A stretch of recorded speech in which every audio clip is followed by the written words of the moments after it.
Okay, thank you so much. First of all, thank you to Chandru, Jayati. It's an honor to be here with you. I'm going to talk for a little bit of very different point of view because I'm thinking on the situation of financialization, but from the point of view of the winners or losers as women and racialized people. So I have been working for a long time now,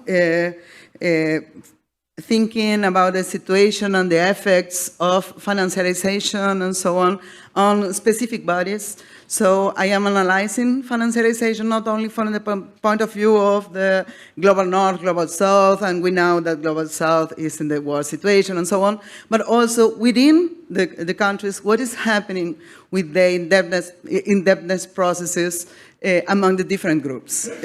So I want to share a little bit of some thoughts regarding this more micro and meso level of analysis, but the effects of this process of financialization of poverty, which in Latin America, in particular in Argentina and in Brazil, we are studying pretty much, considering both the international debt and also the process of indebtedness of the privates.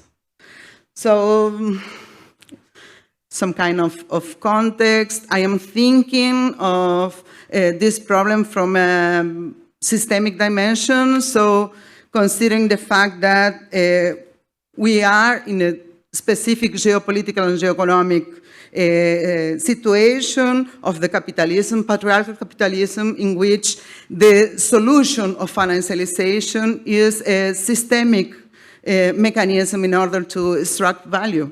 So it's not that the indebtedness process is some kind of a problem of capitalism, but it's a way in which capitalism works in order to, even more in this hyper-globalized and neoliberal moment, tries to extract value from the poorest and the women and the black people in Global South. So we have this system of predatory consumption and production in which, since the globalization, we have some specific changes in the global workforce. In particular, women start to enter, or massively enter, into the global workforce. And it split the problem in two phases. On the one hand, we have women working, and on the other hand, we have women working at home without any payments. So the care system is always sustained by women, paying and not paying for these jobs. In that sense, you know, the main situation is that, for example, with the rise of debt and the effects, macro effects of debt that we know. For the last 2 days, we were talking about austerity and so on. The main problem with austerity and the reduction of policy space is that the women are burdened with a higher task regarding care. So the main problem is that austerity, for example, austerity in Latin America, austerity in Brazil, which has some specific forms. For example, the law of the ceiling of budget, no, and the expenses during the last two governments, but maintained or partially changed during this one, really cut the expenditure on schooling, health, and so on. And the result is more women taking care of the society. So on the one hand, we have this effect of austerity and international debt, but on the other hand, we have the fact that women in particular, which are more in a more precarious situation in terms of jobs and social rights and labor rights and so on, are particularly affected by this private indebtedness process. So we have this financialization of the economy and this financialization of poverty. Even more, this situation is worse for Black women, that in Brazil is Black people is more than half of the population, and the poorest and the more marginalized and so on are in particular Black women. So the problem is very specific, and I think that one of the main features is that, for example, we haven't got any kind of data, specific data, in order to understand what is happening with the private indebtedness, what is happening with indebtedness from the point of view of race and gender. So the main idea of, and considering feminist economics and some contributions from the social reproduction theory, is that we are thinking on this financial patriarchal capitalism as a new form of extractivism. So through finance and through the growth of this investment indebtedness process, what the debt is doing is particularly commanding jobs, commanding work, commanding exploitation. In that sense, in the sense that the more poorest people is in debt at very, very, very high levels, and then they are forced to accept any kind of work, any kind of jobs, even with a lot of exploitation. That's the case of the urbanization and the jobs by platforms and so on.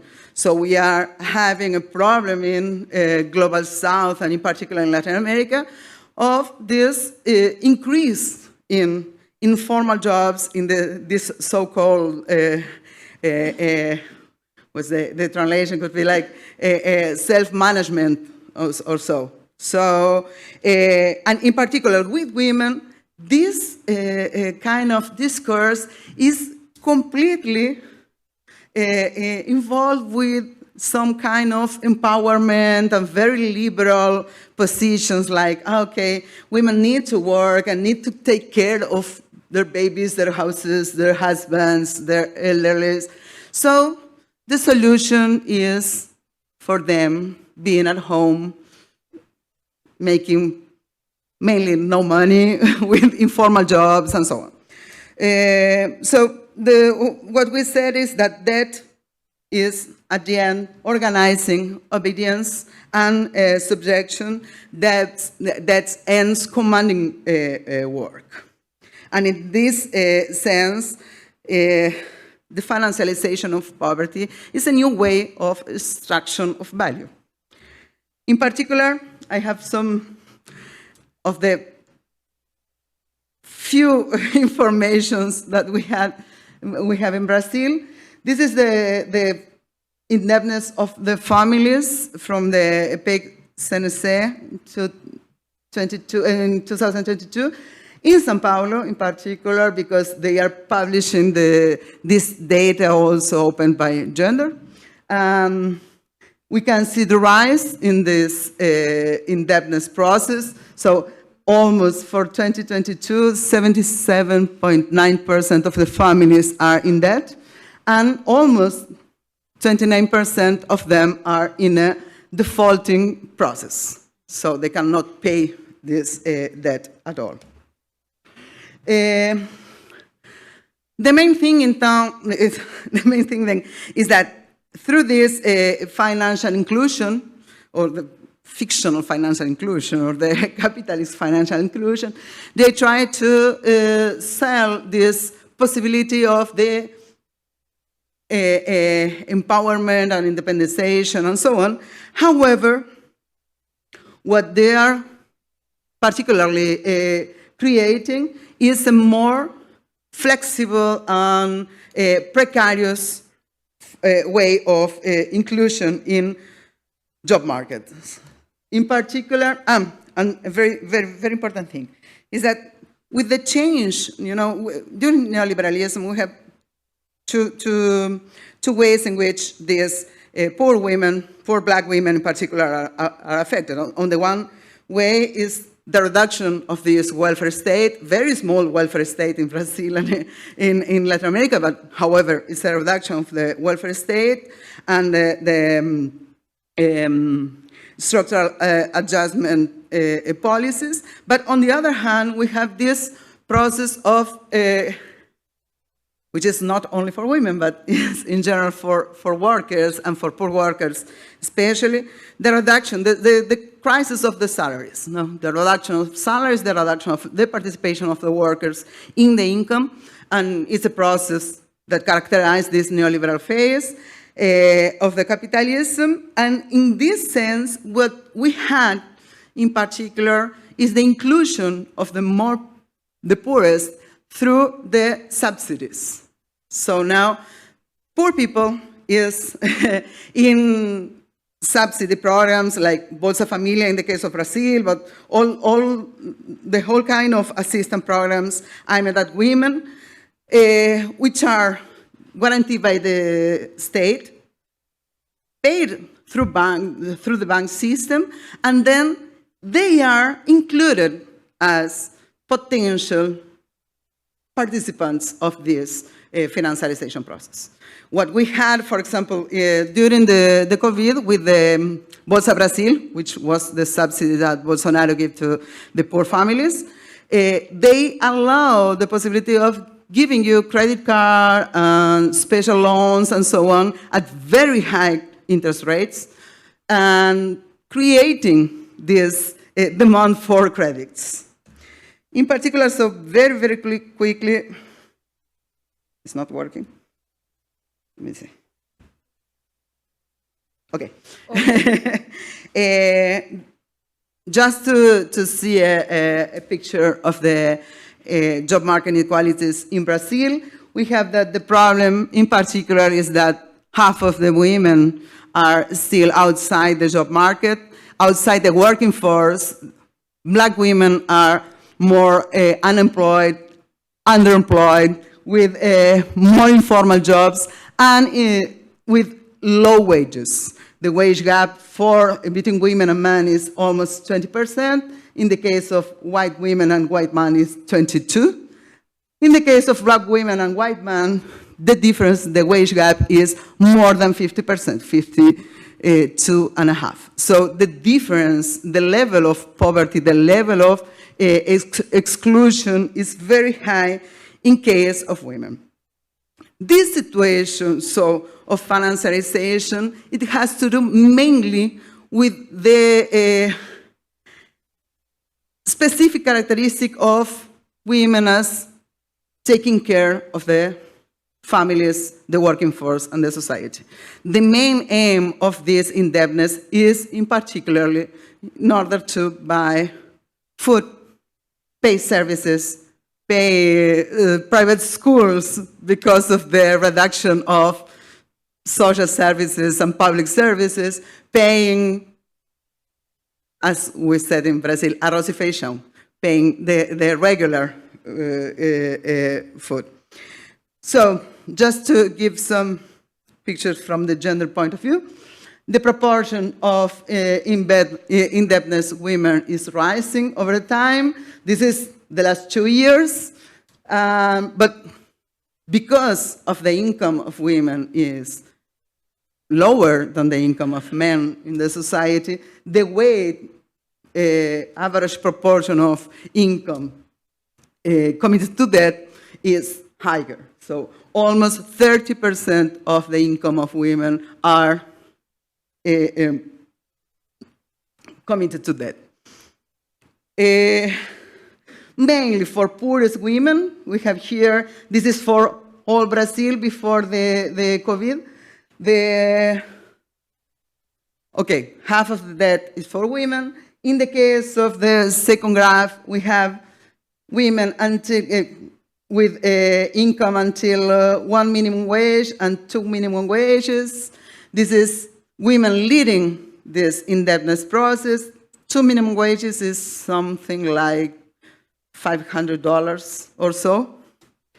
So for the poorest women, which are in general the responsibles for the houses.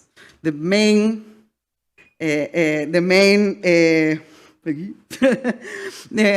main income of the houses is guaranteed by women, in particular because we have a lot of monoparental houses, so women as the chief of the families, but as the only adult also in the family, and because they had this more difficult situation. And the point that I want to achieve is that this debt is mainly in credit card.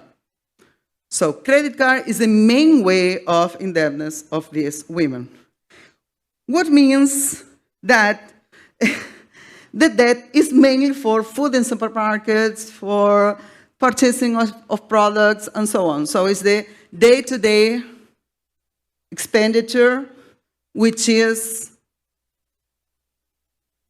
guaranteed through indebtedness. So it's very clear how we have this crisis of salaries going down in as a percentage of the income, the participation of the working class, and in particular the female working class, getting down in this patriarchal capitalism and substituting these wages through indebtedness. In this sense, this financiarization of debt, financiarization of poverty, is a very important issue in order to think the financiarization in general. And because of the type of credits that are using, for example, nowadays in Brazil, we have that this revolving credit card interest rate is almost 350% per year. So it's huge. We are not talking about 10, 15, and so on. A lot of people is paying the minimum in order to, because they cannot pay more than that. And actually became a policy and a problem for the Lula's government that tried to apply some kind of policies in order to reduce the effect of this indebtedness process on the poorest. However, as final thoughts, since my time is over, I think that it's very important to think about this financiarization in the global sense and in a private sense also, from a non-neutral point of view, considering the race, the gender, and other types of discriminations and oppressions that are operating there. Neoliberalism and structural adjustment policies and the phenomenon of family indebtedness in Brazil runs very deep and very quickly. I didn't put the information here, but this big rise in indebtedness in the first graph I put was particularly during this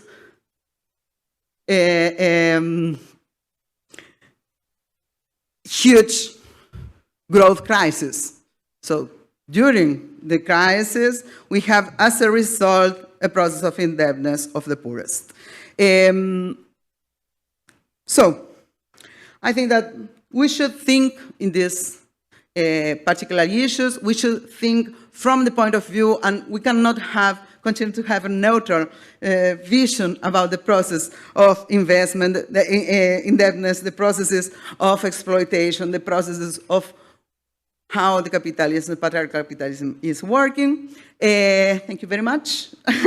And I hope to give some different perspectives. Thank you. Thank you, Margarita.